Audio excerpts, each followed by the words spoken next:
DD किसान, बदलते भारत की शान।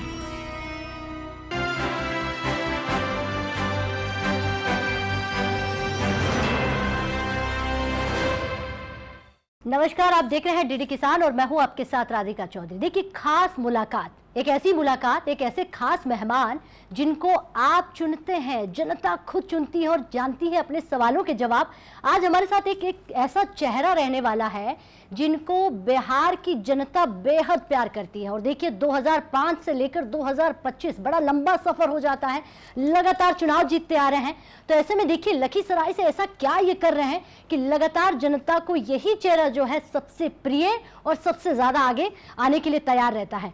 आपको मुलाकात करवा देते हैं। सर, बहुत बहुत स्वागत हमारी खास मुलाकात में, क्योंकि देखिए, बिहार के उप मुख्यमंत्री हैं आप, उसके साथ एग्रीकल्चर के कई सारे आप काम देख रहे हैं, उसके अलावा और भी बहुत सारी जिम्मेदारियां आपके कंधों पर है। लेकिन सारे सवालों से पहला सवाल मेरा ये होगा, लखीसराय से आप ऐसा क्या कर रहे हैं कि 2005 से लेकर 2025 आ गया है? ऐसा कौन सा जादू है? बाकी हमारे जो नेताजी है वो भी सुनना चाहेंगे। देखिए, वो हमारी मातृभूमि है। अच्छा। और माता का जो घर होता है, ननिहाल होता है, वो सबसे प्यारा होता है, उसका स्नेह सबसे ज़्यादा मिलता है। और ऐसे भी एक सेवक जब ईमानदारी से सेवा के भाव से काम करता है तो जनता मालिक है, उसका स्नेह हमेशा अपने सेवक पर बरकरार रहता है। और हमने जिन लोगों ने हमें सम्मान दिया, स्नेह दिया, पहचान दिया, हम भी कोशिश करते हैं कि उनको लज्जित न होने दें, उनके सेवा में कोई कमी नहीं रहे। जब भी अवसर मिला है उनका बेहतर सेवा, बेहतर वातावरण और प्रधानमंत्री जी का उस मंत्र को, सबका साथ सबके विकास के भाव को लेके आगे बढ़े हैं। और इसके कारण उनका स्नेह हमेशा हमको मिलते रहा। जी, तो देखिए, सबका साथ सबका विकास, माननीय प्रधानमंत्री जी का जो सपना है आप उसे साकार कर रहे हैं। और साथ ही साथ बिहार के कल्चर यानी कि एग्रीकल्चर की हम बात करें, आने वाले समय में चुनाव है बिहार में, आने वाले समय में ऐसे कौन से महत्वपूर्ण मुद्दे होंगे जिनको लेकर आप जनता के बीच उतरने वाले हैं? देखिए, बिहार के अंदर चुनावी वर्ष है और बिहार में सत्ता के लिए नहीं, सुशासन के लिए हम लोग समझौता किए हैं। और सुशासन स्थापित करने के लिए देश के माननीय प्रधानमंत्री नरेंद्र मोदी जी, बिहार के मुख्यमंत्री नीतीश कुमार जी के नेतृत्व में हर विभाग के अंदर बेहतर कार्य जनता के हित में करने के संकल्प को साकार कर रहे हैं। चाहे वो हमारा एग्रीकल्चर का क्षेत्र हो, और एग्रीकल्चर तो ऐसा विभाग है जिस पर मेरा सारा कल्चर निर्भर करता है, जिसके कारण हमारे पूरे सामाजिक ताना बाना उस पर आधारित है। और मैं ये भी आपको बता दें कि एग्रीकल्चर के क्षेत्र में चौथा कृषि रोड मैप आज जारी है, किसानों के हित के लिए, विकास के लिए, अच्छे उनको परिणाम के लिए। तो ये सारे सरकार काम कर रही है। प्रधानमंत्री जी का आज किसानों के प्रति जो समर्पित भाव है, किसान क्रेडिट कार्ड से लेकर के खेत से खलिहान तक की व्यवस्था में उनका जिस तरह से सपोर्ट है, उनके मार्केटिंग से लेकर लघु कुटीर उद्योग, लघु सीमांत किसान को बेहतर बनाने का, उनके मनोबल को उठाने का, 30% से लेकर 80% को बैंक तक पहुंचाने का, बैंक के माध्यम से उनको तमाम अनुदान की राशि प्राप्त करने का जिस पारदर्शिता से उन्होंने किया है, आज किसान का मनोबल काफ़ी हाई है। एग्रीकल्चर की ओर लोगों का झुकाव बढ़ा है, जिसका परिणाम अब दिखाई भी पड़ रहा है। सर देखिए, खेतीबाड़ी की जब बात करते हैं तो हम कहते हैं कि हमें आज की खेती, हाईटेक खेती, स्मार्ट खेती में जाना है तो हमें युवाओं को लेकर आना है। लेकिन बिहार में युवाओं के पलायन को लेकर एक बड़ा मुद्दा रहा है, इसको लेकर क्या रणनीति है, किस तरह से जो है आपकी सरकार काम कर रही है? देखिए, ये सच्चाई है कि पहले एग्रीकल्चर घाटे का सौदा बन गया था, प्रकृति पर निर्भर था। प्रकृति आधारित खेती हमेशा लोगों को रुलाता था। आज प्रकृति के साथ, परंपरा के साथ हम नए तकनीक को भी अपना रहे हैं और सरकार के द्वारा यांत्रिकरण के वातावरण के साथ आज हम एविगेशन के माध्यम से मौसम से हटकर हाइब्रिड का वातावरण बना के आज हम कई क्षेत्र में फर्टिलाइजर और केमिकल के कम प्रयोग करते हुए जैविक माहौल को भी आगे बढ़ाने का, कई नकदी फसलों को भी हम उसमें कई सपोर्ट सरकार की मिलने के कारण लोगों का आकर्षण बढ़ा है। आज देख लें कि कई युवा अपने सरकारी नौकरी को छोड़कर एग्रीकल्चर की ओर कदम बढ़ा रहा है और इसका कहीं न कहीं लोगों में एक प्रेरणा भी मिल रहा है, लोगों के मनोबल भी बढ़ रहे हैं। और एग्रीकल्चर ही एक ऐसा क्षेत्र है, बाकी क्षेत्र में 2% मात्र नौकरी दे सकता है, सरकारी नौकरी मात्र 2% है।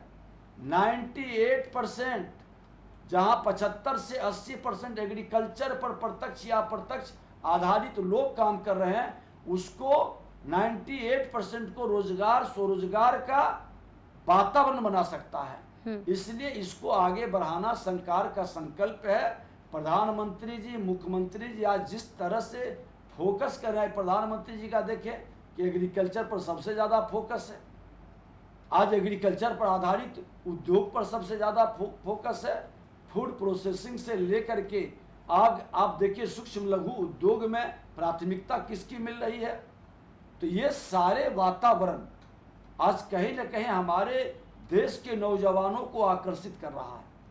जी जी, लेकिन इसी से जुड़ा हुआ एक और सवाल पूछूंगी, क्योंकि आपने कहा कि एग्रीकल्चर एक ऐसा फील्ड है, एग्रीकल्चर एक ऐसी जगह है जहां लोगों को ढेर सारी नौकरियों की अपार संभावनाएं मिल सकती हैं, लोगों को ढेर सारे काम मिल सकते हैं। लेकिन सर आज 2025 में हम जब स्टार्टअप खेती की और आमदनी बढ़ाने की, डबलिंग फार्मिंग इनकम की भी बात करते रहे हैं सदा से, तो क्या बिहार की जनता की आमदनी डबल करने पर पूरी तरह काम हुआ है? आने वाले समय में किस दिशा में लेकर जाएंगे बिहार की जनता को, क्योंकि वो कृषि पर निर्भर है? मैंने आपको बताया कि ये चौथा कृषि रोड मैप है मेरा। आपको हमारा क्या ताकत था, क्या कमजोरी था, क्या अवसर था, क्या जोखिम था, ये तमाम विषय का मूल्यांकन कर करके हमने अपना कृषि रोड मैप बनाया। और वो कृषि रोड मैप आज किसानों का जान करके आपको आश्चर्य होगा कि गेहूं में 1.5 गुना उत्पादन हमने किया है, मक्का में 2 गुना और चावल में 2.5 गुना। अब आप अनुमान लगा लें कि जब इतने गुना अगर जो उत्पादन बढ़ा तो आमदनी भी हमारा बढ़ेगा ही, उसकी व्यवस्था आगे बढ़ेगी ही। तो ये सारे माहौल, सारे वातावरण कहीं न कहीं हमारे किसानों के मनोबल को बढ़ाया है। और कृषि यांत्रिक मेला में हम 80% सब्सिडी दे रहे हैं जी, 75 कृषि यंत्रों में।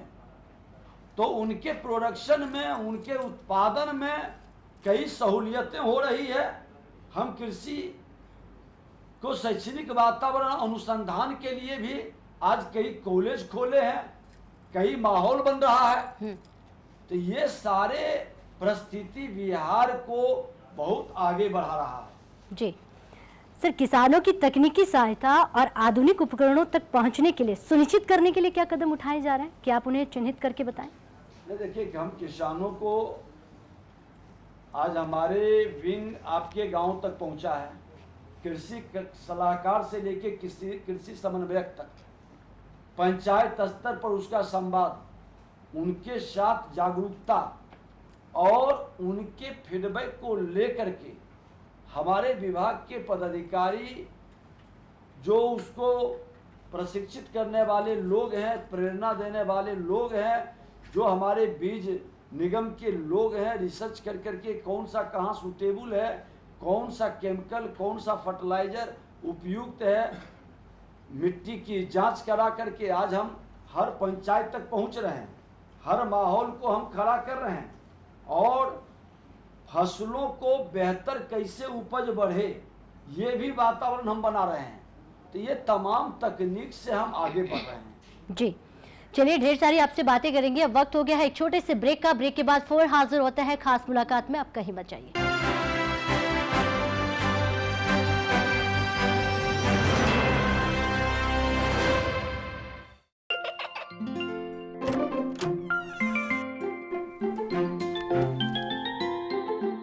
ये क्या हो रहा है? काशवी, इतने कम मार्क्स? काशू, बेटा पढ़ा करो। पढ़ोगी नहीं तो आगे कैसे बढ़ोगी? मम्मा, मैं भी तो आपसे यही कहना चाहती हूँ, पढ़ा करो। आप पढ़ोगे नहीं तो आगे कैसे बढ़ोगे? मतलब? वो देखो। सिर्फ बैक पर छपा ऑर्गेनिक नहीं, ऑर्गेनिक का निशान पहचाने।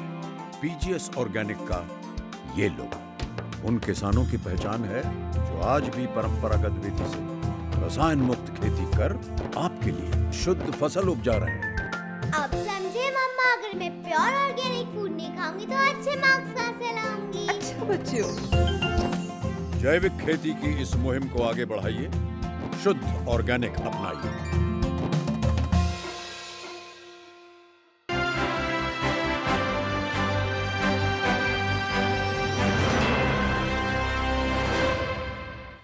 तो ब्रेक के बाद बहुत स्वागत, चर्चा को आगे बढ़ाते हैं और आज हमारे साथ विजय कुमार सिन्हा जी हैं, उप मुख्यमंत्री जी हैं। देखिए, सिर्फ बिहार की बात नहीं कर रहे हैं, हम पूरे भारत की बात कर रहे हैं।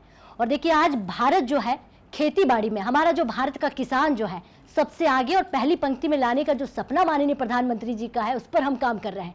लेकिन अगर मैं बात पूछूं, भारत सरकार की तमाम योजनाएं हैं, बिहार में किस तरह से काम कर रही है और कौन कौन सी ऐसी योजनाएं हैं जो सबसे ज्यादा किसानों के बीच में काम कर रही है? देखिए, प्रधानमंत्री जी की कई योजनाएं किसानों के हित में काम कर रही है। आज पीएम किसान या गरीब कल्याण योजना, प्रधानमंत्री जी का किसान सम्मान निधि जी, ये सारी योजनाएं डायरेक्ट अकाउंट में जा रहा है। कांग्रेस के पूर्व प्रधानमंत्री कहते थे कि 100 पैसे में 15 पैसे पहुंचते हैं, अभी किसान का 100 में 100 पहुंचता है।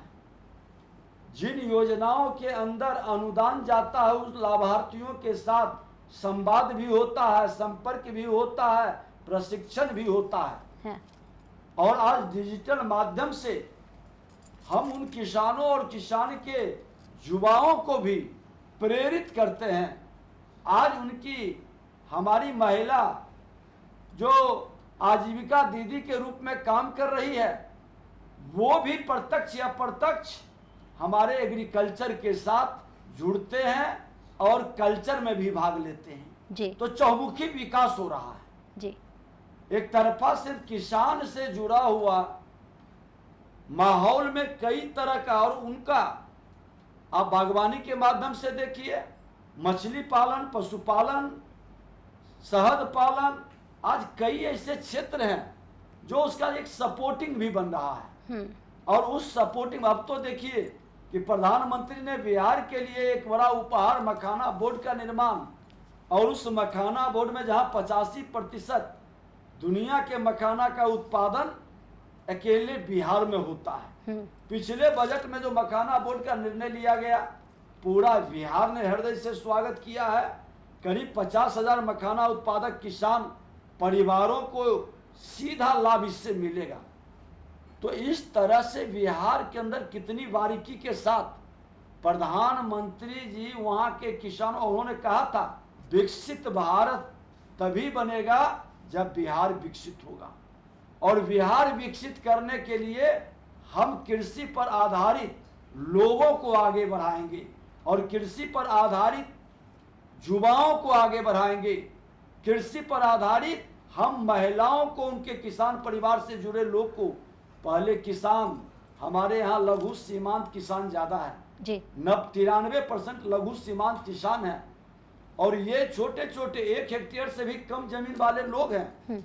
अब ऐसे लोगों को इस तरह के नगदी फसल का वातावरण बनना, आपके पशुपालन के माध्यम से, डेयरी के माध्यम से, शहद पालन से, मछली पालन से, मुर्गी फार्म के माध्यम से, आज इस तरह के बागवानी में, और औषधीय पौधा बिहार के अंदर, अब देखिए औषधीय पौधा के माध्यम से बड़े बड़े इवेंट में फ्लावर का जिस तरह का माहौल हम बाहर से मंगाते थे दूसरे राज्य से, अब बिहार में वो शुरू हो गया।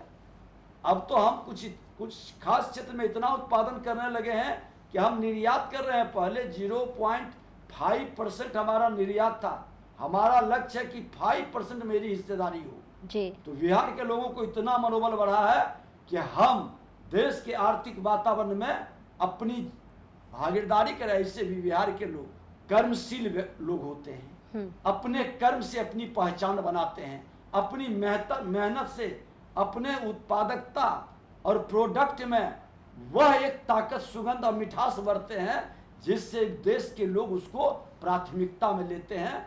हर थाली में बिहार का व्यंजन बने, हर बिहारी का ये सपना साकार करने का वक्त आ चुका है। जी, यानी कि आपका कहने का मतलब हॉर्टिकल्चर हो चाहे फ्लोरिकल्चर हो, बिहार आगे है और अब हर क्षेत्र में बिहार के किसान जो है आगे बढ़ रहे हैं। लेकिन देखिए, मखाने की बात की है तो मैं मखाने पर एक सवाल और पूछ लेती हूँ। मखाने को लेकर माननीय प्रधानमंत्री जी काफ़ी जोर दे रहे हैं बिहार में, तो क्या सकारात्मक प्रभाव पड़ सकता है? क्योंकि अभी बिहार में आपने देखेंगे बजट को लेकर भी बात की गई थी। देखिए, सच्चाई है कि मखाना एक ऐसा फास्ट फूड है जिसमें कई तरह के विटामिन सुलभ हैं, उपलब्ध हैं और हमारी सांस्कृतिक विरासत के परंपरागत व्रत त्योहार में इसका उपयोग है। आज मखाने की खीर हो, दूध के साथ मखाना का खाना, औषधीय युक्त वातावरण का माहौल है और प्रधानमंत्री जी ने कहा कि मैं 300 दिन खुद सेवन करता हूँ जी। ये बताता है ये 85% अकेले बिहार का आधिपत्य जिस मखाने पर है और मखाने के तरह मक्का पर भी मेरा आधिपत्य बड़ी तेजी से बढ़ा।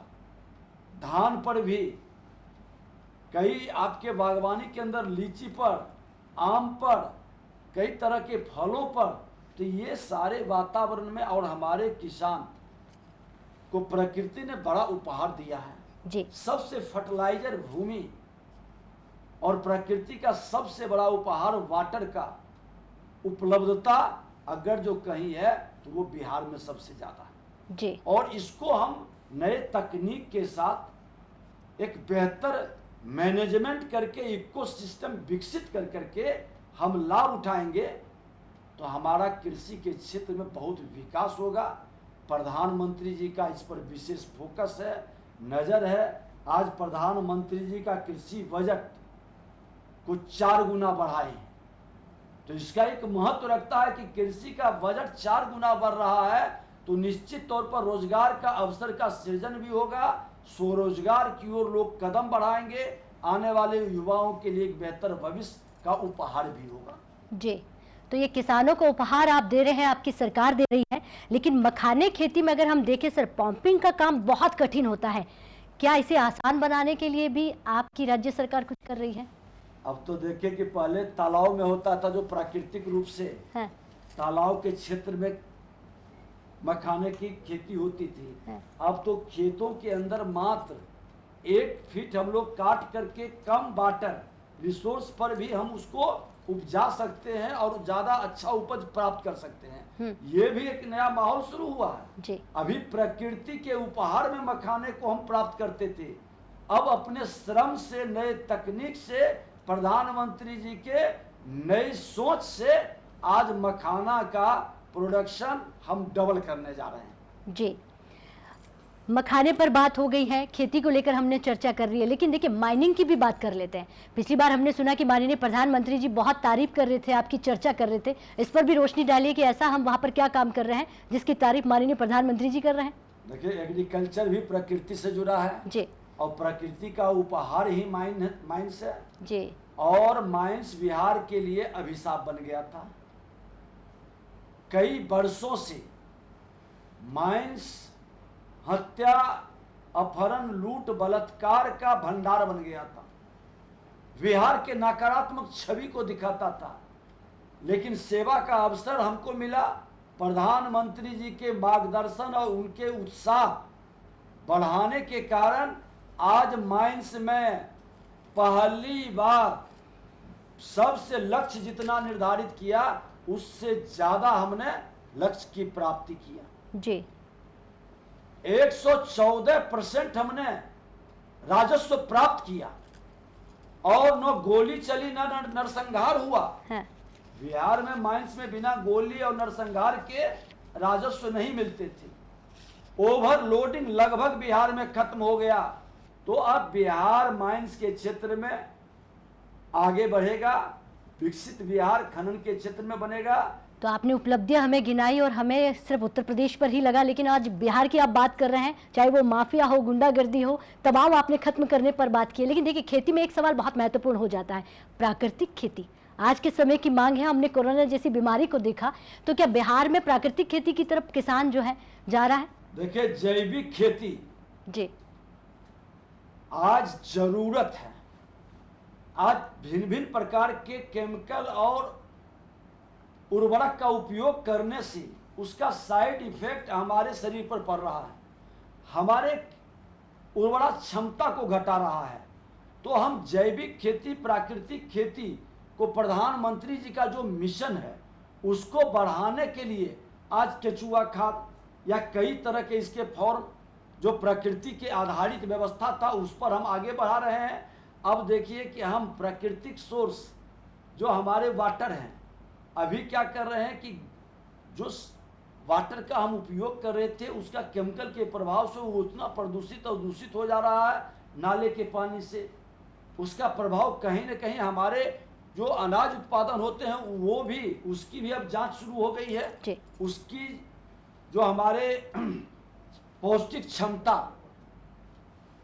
का भी अब शुरू हो गया है रिसर्च। और गुणवत्ता, बिहार के अंदर गुणवत्ता का पहला प्रयोगशाला बना है जो कि कई स्टेट के वातावरण को भी प्रभावित कर रहा है जी। तो जैविक खेती बिहार के अंदर जो गंगा के किनारे किनारे का 13 जिला है, उस 13 जिला में जैविक खेती को हम प्राथमिकता दे रहे हैं, अनुदान दे रहे हैं, प्रशिक्षण दे रहे हैं उत्पादन के लिए, उसको आगे बढ़ने का और युवाओं को जोड़ने का, और ये भी बता दें उसका बेहतर मार्केटिंग के लिए जी। कि उसके उपज का अच्छा उसको कीमत मिले, ये भी व्यवस्था कृषि विभाग बना रही है। तो ढेर सारी हमने बातें की है, आपने किसानों की तरक्की की बात की, आपने बिहार के विकास की बात की, लेकिन आजकल हम देख रहे हैं कि तकनीकी का सबसे ज़्यादा जो है कहीं ना कहीं किसानों के बीच में जो है रूबरू होने लगी है, किसान और विज्ञान। उसके बिना मुझे लगता है कि खेती बहुत अधूरी है। तो ऐसा क्या वहाँ पर बिहार में हो रहा है जो किसानों को लाभ मिल रहा है, तकनीकी सुविधाएं मिल रही हैं? मैं आपको बता दें कि हम प्राकृतिक खेती के पुजारी हैं। अच्छा। लेकिन प्राकृतिक खेती के साथ हम नए कृषि यंत्रों का 75 प्रकार के नए कृषि यंत्रों का जो देश भर के लेटेस्ट, और देश ही नहीं देश के बाहर विदेश के भी लेटेस्ट टेक्नोलॉजी को हमने ग्रहण किया और 80% उस पर अनुदान दे रहे हैं जी। और अनुदान ही नहीं, उसे प्रशिक्षित भी कर रहे हैं। बाहर से लोगों को बुलाकर युवा किसानों को हम उसको चलाने का ट्रेनिंग भी दे रहे हैं। एक सहकारिता के भाव से जो बड़े बड़े मशीन, बड़े कीमत है, वो पूरे पंचायत को, प्रखंड को कवर कर रहा है। तो हमारा प्रकृति और आधुनिकता के तकनीक को एक समन्वय बैठाकर हम किसान को आगे बढ़ा रहे हैं जी। और इसका लाभ आप देखें कि आज 5 हमको पुरस्कार, कृषि कर्मण पुरस्कार मिला देश के अंदर 5 जी। हमने आज गेहूं में, चावल में, मक्के में उत्पादकता 1.5 दुगना 2.5 गुना बढ़ाया। ये मेरा सफलता है। तो मुख्यमंत्री साहब, आपने अपनी उपलब्धियां गिनाई, लेकिन हमें याद है कि जब विधानसभा स्पीकर रहे तब भी आपने कई रिकॉर्ड अपने खाते में दर्ज किए हैं, वो भी हमें याद है। लेकिन अगर इन पर हम चर्चा करेंगे तो हमारे किसानों की ढेर सारी बातें छूट जाएगी। अच्छा, एक सवाल इसी से जुड़ा हुआ है बिहार पर। ऐसी कौन सी फसल आपके बिहार की है जिस पर आपको नाज हो, बिहार वासियों को नाज हो, पूरा हिंदुस्तान को, कि वो हमारी फसल है? देखिए, आपको मैं बता दूं कि आज प्रधानमंत्री जी के द्वारा कृषि उत्पादक संगठन FPO और कृषि सहकारिता को जो बढ़ावा दिए हैं, एक नया कंपटीशन का शुरुआत हुआ जी। और हमारे क्षेत्र के अंदर लीची, पपीता, नींबू, आंवला, मखाना, मछली उत्पादन, ये सब क्षेत्र में हम बहुत आगे बढ़े। आज लीची, बिहार का लीची तो देश क्या दुनिया को लालायित करता है जी। दुनिया के अंदर डिमांड उसका है। बिहार का आम, आज बिहार का मक्का के क्षेत्र में आपको बता दें जी। कि इथेनॉल फैक्ट्री का सबसे ज्यादा चॉइस बिहार क्यों रहा? क्योंकि मक्का वहां सबसे ज्यादा सुलभ था, उसकी उत्पादकता बढ़ गई, दुगना हो गया। उसकी क्वालिटी बढ़ गई। अब तो मक्के में अलग अलग हमारे वैज्ञानिक रिसर्च करके वैरायटी बना रहे हैं। और मीठे मक्के का जो पहले महाराष्ट्र पूना के क्षेत्र में मिलता था, अब वो बिहार के क्षेत्र में शुरू हो गई। केला के क्षेत्र में आज हाजीपुर का केला विश्व स्तरीय वो डिमांडेबल है।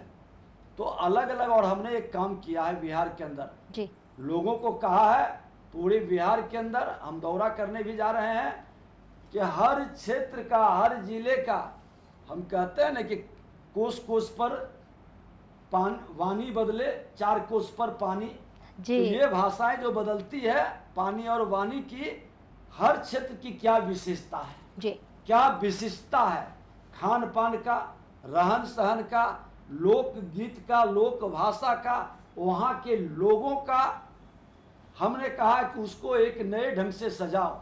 जी, आज हम होली में पुआ पर बनाते हैं, तो छठ में पकवान बनाते हैं। ये बिहार की ही तो विशेषता है। जी, ये दोनों विशेषताएं तो मेरे एग्रीकल्चर पर, कल्चर आधारित माहौल को ही तो खड़ा करता है, जी, और जिसको पूरा देश बड़े उल्लास से मनाता है। तो कई ऐसी चीज है, हम अपनी विशेषताओं को फिर से जगाने का, सजाने का और लोगों को बताने का हम काम करेंगे। और उस पर आधारित फूड प्रोसेसिंग का काम आज देश के प्रधानमंत्री के जी के द्वारा बिहार के ही माननीय मंत्री को दिया गया। लघु सूक्ष्म उद्योग भी बिहार के अंदर ही है, जी। पंचायती राज बिहार के ही अंदर दिया गया है। ये तमाम चीज उन्होंने जो दिए हैं, बहुत सोच समझ के कि बिहार को आगे बढ़ाना है। क्योंकि बिहार में कर्मशील लोगों की बड़ी जमात है। वह श्रमिक, जिसको लोग मजदूर बनाकर मजबूर बनाते थे, वह मजदूर नहीं श्रमिक है, सृजनकर्ता विश्वकर्मा का संतान है। उसका सम्मान, राष्ट्र का उत्थान, और यही किसान और कृषि पर आधारित हमारे वातावरण से जुड़े नौजवान बिहार के तस्वीर तकदीर को ही नहीं, देश के विकसित भारत बनाने के भविष्य में बड़े योद्धा के रूप में काम करेंगे। क्या बात है, बहुत ही शानदार आपने बात कही। लेकिन वाकई में विजय सिन्हा जी, चाहे वो कल्चर की बात करें, चाहे हम संगीत की बात करें, फिर चाहे लिट्टी चोखा की बात करें, कहा जाता है कि बिहार का कल्चर ही एक एग्रीकल्चर है। तो अब ये बिहार पहले वाला बिहार नहीं है, भूल जाइएगा। तस्वीर बदल गई है, बिहार की दिशा बदल गई है, क्योंकि बिहार के पास विजय सिन्हा जी जैसे उप मुख्यमंत्री जी हैं। समाप्ति की ओर आगे बढ़ेंगे, क्योंकि हमने प्राकृतिक खेती पर बात की, हमने किसानों के हित की बात की, हमने मखाने पर बात की, हमने महिलाओं पर बात की, तमाम उन क्षेत्रों पर हमने बात की, चर्चा की, और आपने बहुत ही शानदार जवाब दिया। अब किसान भी आपकी ओर देख रहे हैं टकटकी लगाकर, आने वाले समय में आप उनके लिए और क्या कुछ बेहतर कर सकते हैं। समाप्ति की ओर आगे बढ़ते हैं। नमस्कार।